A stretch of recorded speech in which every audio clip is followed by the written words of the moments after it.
ఏంటత్తయ్య చాలా డల్గా ఉన్నారు? ఏమైంది?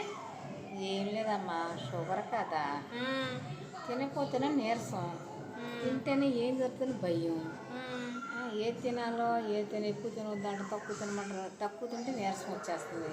అసలు ఎంత ఉండాలో మీకు తెలుసా? అసలు ఎంత ఉండాలో నాకు తెలియదు. చెప్పమ్మా, ఎంత ఉండాలి? అసలు ఎంత ఉండాలంటే మనం ఏమి తినలేదు, అసలు పచ్చి మంచినీళ్ళు కూడా ముట్టకుండా మనకి టెస్ట్ చేయించుకున్నట్లయితే కనుక అది 70 నుంచి 99% అయితే ఉండాలండి.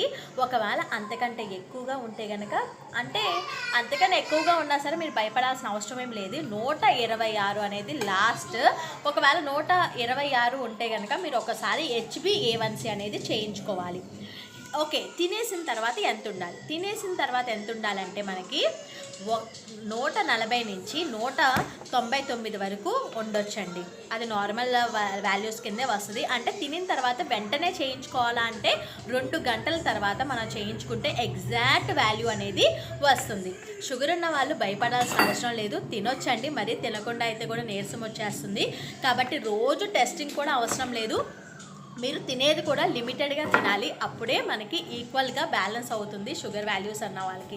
భయంగా ఉందా అత్తయ్య? ఇప్పుడు ధైర్యంగానే ఉంది, కానీ నీళ్ళు ఎక్కువ తాగకూడదు, ఎక్కువ తాగాలి, యూరిన్కి వెళ్ళకూడదు, ఎక్కువ వెళ్ళాలంటారు. ఇంకా టెన్షన్ ఏం పడొద్దు. నార్మల్ వాల్యూస్ చెప్పాను కదా, ఇంకా ముందు వీడియోస్లో మీకు షుగర్ వాల్యూస్ కూడా చెప్తూ ఉంటాను. షుగర్ ఉన్న వాళ్ళకి ఏం చేయాలి, ఎలా చేయాలి అని కూడా చెప్తాను. నచ్చితే కనుక లైక్ చేయండి, షేర్ చేయండి, సబ్స్క్రైబ్ చేసుకోండి.